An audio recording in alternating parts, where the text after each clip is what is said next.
트럼프의 관세 위협, 중국의 글로벌 의약품 공급망 장악 실태 드러내. 미국 의약품 80% 중국산 원료 의존 관세 부과 시 생명 위협하는 약값 인상 우려 커져. 도널드 트럼프 미국 대통령이 의약품 수입에 대한 고율 관세 부과를 검토하면서 미국이 중국에 의존하고 있는 의약품 공급망의 취약성이 다시 한번 수면 위로 드러났다.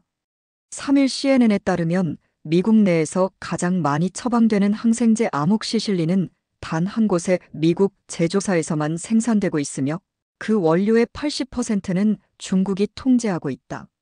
미국 내 유일한 아목시실린 제조사인 잭슨 헬스케어의 CEO 릭 잭슨은 중국이 공급망을 무기화할 경우 아목시실린 생산은 심각한 차질을 빚을 수 있다며 이러한 의존도는 국가 안보에 치명적이라고 경고했다. 실제 2024년 기준 미국의 하이드로 코르티손 수입의 96%, 이부프로펜의 90%, 아세트 아미노펜의 73%가 중국에서 들어왔다. 트럼프 대통령은 이러한 의약품 수입 의존도를 문제 삼아 최근 관세 부과 조사를 지시했고, 관세가 실제로 부과될 경우 약값 급등과 필수 약품의 공급 부족이라는 이중 위기가 발생할 수 있다는 우려가 커지고 있다. 제약 공급망, 이미 중국 중심으로 기울어져 미국은 전체 처방약의 90%를 특허가 만료된 저가의 제네릭 의약품으로 충당하고 있다. 이 중 상당수는 인도에서 생산되지만 인도조차 원료 의약품인 API와 핵심 출발 물질인 KSM의 70%를 중국에 의존하고 있다. 미국 식품의약국인 FDA에 등록된 API 제조사의 82%가 중국과 인도에 집중돼 있다는 점은 이러한 구조적 의존도를 명확히 보여준다. 중국이 제약 강국으로 성장한 배경에는 자국 정부의 적극적 지원이 있었다. 시진핑 주석이 2015년 추진한 중국 제조 2025 전략은 생명과학과 제약산업을 핵심 육성 분야로 지정했고, 이후 지방정부의 보조금과 산업 클러스터 조성 등 전방위적 지원이 이루어졌다. 미국과 EU가 환경 규제로 생산을 줄이는 동안 중국은 규제 완화와 비용 절감을 통해 글로벌 제약 생산 중심지로 부상한 것이다.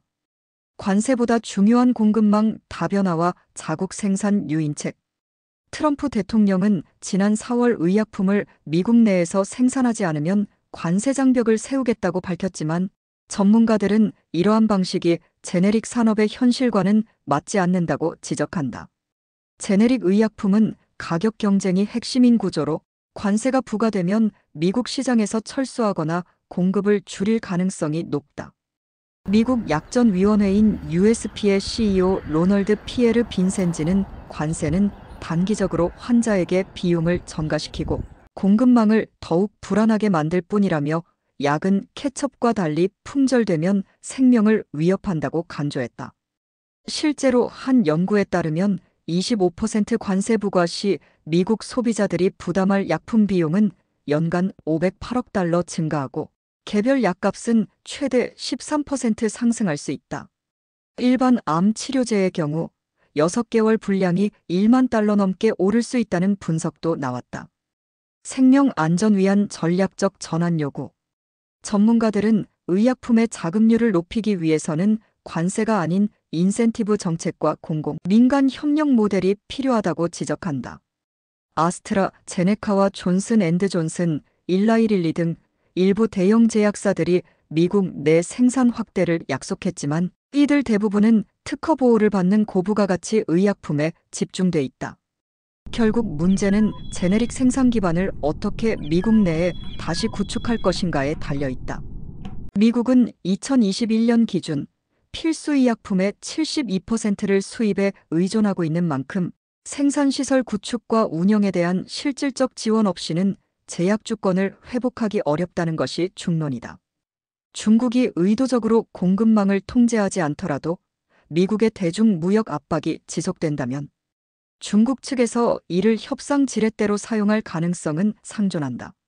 의약품 공급망 재편은 더 이상 선택이 아닌 생존의 문제로 다가오고 있다.